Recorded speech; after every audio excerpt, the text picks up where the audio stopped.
Hey everybody, how y'all doing? Ed Meir here. I am still running for the second position in the second district here in Washington, and I wanted to do a quick video because I know that I have vanished off the face of the earth for most of the month of October, not meaning to, not really kind of.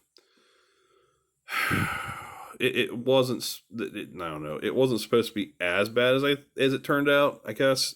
But it did kind of get extended. So way earlier in the year, my industry has had people in the leading groups in my industry were like, "Oh, by the way, we have a conference in October. It's going to be in Covington, Kentucky. There's all this stuff going on," and I was like, "Ooh, I want to go to it." And I wasn't really thinking at the time about the election because, yeah, I tend not to. But um, anytime someone says there's going to be a $100 million anything that you can play with, I will be like, ooh, I want to go. And that's kind of how it went. But it was a 3 day class. It was right after Columbus Day. It was, you know how it is. It's like from noon to six, and then from 6 in the morning till six, and then it was from 6 in the morning to noon. And you're like, yeah, okay, whatever. Sure. My best friend's birthday is close to that time period. I wanted to get there and say hi, drop off a gift. I wanted to check in on my aunts and other family members I still talk to. And I just wanted to. I needed some La Rosa's pizza. I wanted to get some Skyline. Get some Grippo's potato chips, all that fun stuff. And I also Oh, yeah. Also in January of this year, had bought a bunch of equipment, and I kind of was like, it was at a associate's house, and I needed to get it out, and there was a lot of negotiations going on, but I owed him for like rent of his garage and stuff like that, so I needed to get this stuff out of his garage anyway. So yeah, a lot of things needing to happen all at once. And so I was like, okay, cool. So I'll get there. I'll get everything taken care of. It's a week. What's going to be a week in the election? Uh, JT Wilcox disappears for like 2, 3, 4 months at a time without saying anything. I'm just going to be gone for a little bit, and I was like, okay, cool. Oh yeah. So my great aunt, who was basically my grandmother, uh, she fell and she was in the hospital. Ended up, so found out about that. Ended up kind of leaving a week earlier than I expected. Got out there, checked in on her. By the time I left, she was moving. They had moved her back into her home, and she was back to being her normal kind of fire. Well, she's always. I mean, she's independent. She's fiery, and she's kind of like yeah, she's of that generation where you can't hold her down. Okay, so that was there was good news and there's bad news in that, and there's a little bit of like it's probably the last time I'm going to see her, which I kind of fret on. Um, I love her to death, and she was basically this very important person in my life. And then I checked in my other aunt and uncle and found out bad news about them, which makes me worry about how much longer I'll have to see them for. And um yeah, it's just one of those things. So on top of that, my the birthday present for my buddy came in and it didn't work. So we every chance we got, I ended up spending time trying to get that thing sent off to get fixed. It's been fixed. It's being sent back to him, but now we don't get time to play with it. um, this is a fun time. And I didn't get to eat everywhere I wanted to eat at, but um, yeah, it's just one of those things. And someone still owes me a meal back there too, so that's a whole nother story. So the conference, the first class of any conference is always the most important. So our first class was on HR and hiring people and all of these things going on. And one of the things that was brought up was um, how critical things are starting to get. And the HR person brought up the airlines, talking about how they don't have new pilots coming in. Like maybe across the entire United States, there are maybe 20 to 25 new pilots coming in, while about 500 are retiring. And this is going to be kind of the pattern for the next 20 years or so. The other issue is birth rates are down, so the next generations, we don't even know what this generation's number that we're going into. Like we're coming out of, I think they said Y or Z. Yeah, no, Z. We're coming out of Z, or the millennials. Um, we did not get the boost of employees is already hit. We're on the downward spike now. It'll be another couple years, another 10 years or so before we start seeing another bump up. That next bump up is going to be greatly reduced, because this generation is, if they are having kids, they're only having one. And a lot of people aren't having kids because they can't afford to have kids. And there's a lot of other things going on, and there's a lot of fear tactics. I mean, I don't want to say fear tactics, but there are some problems. And getting into that really is going to be more political, as to why these things are happening. The woman giving the speech, I'm not going to read. I mean, she got to a degree on some of the political stuff, and I'm not going to get into that. But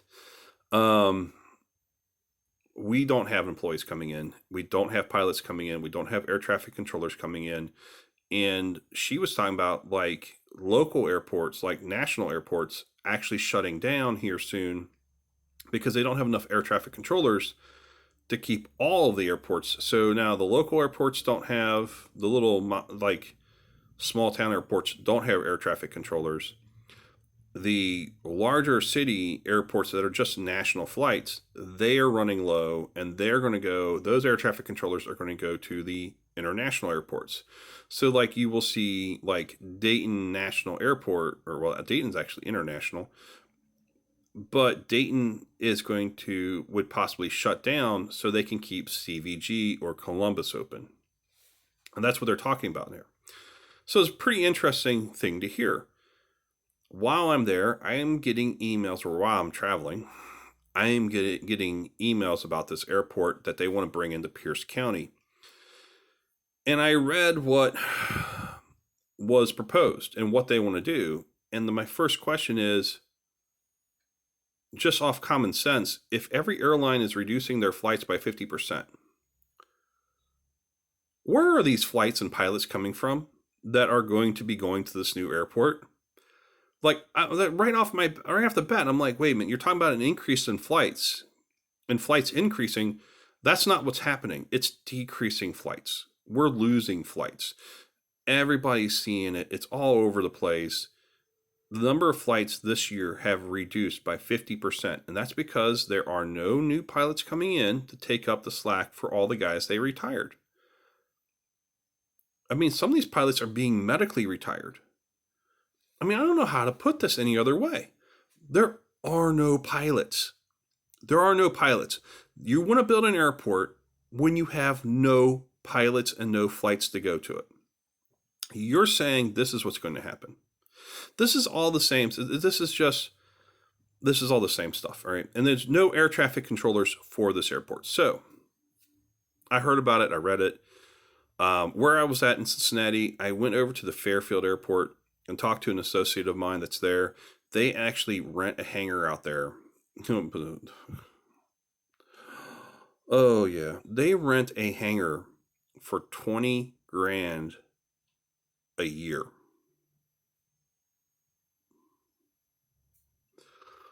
Yeah, a hangar. And they do that for they rent this hangar so they can put other model airplanes into it, their jet airplanes and so on, because this is a jet runway. Cool. And I'm kind of like, okay, so we have an air traffic controller tower there. And they go, yeah, they haven't done the renovations to it because they haven't been able to hire an air traffic controller for years. And then something else happened, and I was talking to him about it, and that basically, um, the guys, the personal airplane guys who have jets, had to leave because of the fact there were no air traffic controllers there. So I go to the other airport, which is over in, like, I don't want to say Eastgate, but it's close to the river. It's close to that area. And I'm just brain farting on the name of that airport. Went down there, was talking to a friend of mine. The terminal was turned into a mall, and then to a fancy restaurant area, and all of that is shuttered. It's all closed. You can walk in there, and there's stuff there. They said that airport was originally set up for an emergency to take overflow from CVG, which is the big airport in Cincinnati. As always, people in Ohio know that you have to, or Cincinnati know you have to drive through 3 states to get to our airport. Um, so anyway, um, so I'm going there talking to everybody, and they were like, they didn't renovate or do anything updates since 9/11. Well, they've done some, but the ATF, or not ATF, the I forget who, the guys who do your security and stuff, basically said that the airport was not set up for modern day travel. And I was like, well, what's going on here? And they were kind of explaining, um, private airport, that people have built hangars on the runway connecting to their homes. Millionaires have bought homes on it so they could put the hangars on it. They put tarmac down. Basically, if you have a jet fighter or a jet plane, a jet fighter, and I say jet fighter because, like, one of the guys literally flies a Sabre fighter plane.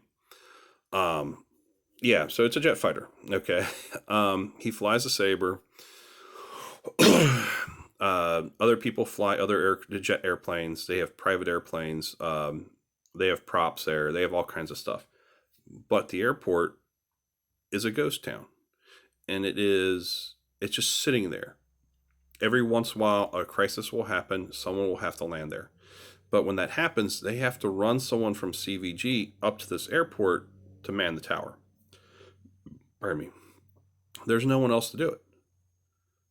So what has it become? It has become a plaything for the rich, and it doesn't do anything. It just sits there. You want to learn to fly? That's where you go to. Literally, that's where all the pilot schools are. Um, and it's one of the wealthier parts of town. And so I was kind of like, okay. So, and I kind of talked to them. So what's the future look like for this? And they go, well, you know, the rich are over there. The runway's good. We can get inspected. It's and the city is always paying to redo the runway when the runway needs to be worked on. And it was kind of like, okay, I see what's going on here. And in my mind, I'm seeing this airport here for Pierce County that they want to put out here, the exact same thing. So we're not even talking about the economics or the environmental issues and the economic issues that are going to occur. The reality is, this is an airport that will not function as they described it. It can't function the way they described it, and it's never going to function the way they described it. It's going to be like that airport back home. You're going to have training schools. You're going to have hangars on it that people are going to rent because there's nobody going to be using it, and you're going to have houses built up on the side where they're going to put a tarmac at, so you can have the billionaires and the millionaires put their private toys, and they can be like, oh yeah, we're going to fly here, fly there. That's what this is going to become. And why? Because this is the cheap place to be. And I don't understand how this is cheap either. But yeah, talking about housing prices and stuff, but it doesn't change anything. This project is a waste of money. So I'm going to oppose this every which way I can. And going forwards, I've got to go and do a little bit of research. I got to talk to. Yeah, we just had Andrew and a couple other people here in my little subdivision talking about um, the Secretary of Transportation in the state and some of the other things going on. But I'm gonna have to look up who this person is and kind of get to know him. As annoyingly as I tend to be, these are the things that need to get worked on, and we need to make sure that these kind of projects aren't going to be the future. Um, I think it's hilarious that we've been trying to get a stoplight for our intersection here for, I don't know, since I think 89 when they put the subdivision in. They've been trying to get a stoplight in here, and uh, you know, no one wants to do anything, never have money for it. Oh no, it's just too much work. Oh, it costs too much money. But an airport that, when you just look at the numbers they're talking about, it's obvious it's all bullshit. And you're like, okay. And that gets fast tracked. Oh, we're going to start building in 2 years, or we're going to start building next year, or we're going to, like, no, no, no, no, no, no, no, no. No. We do not need to build an airport.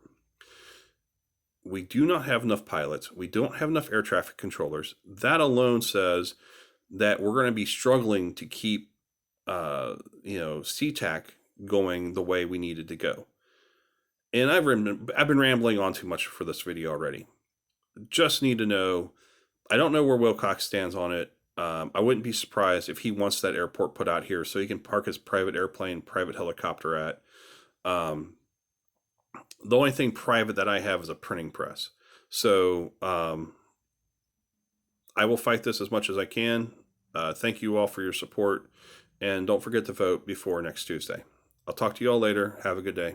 Goodbye. God bless.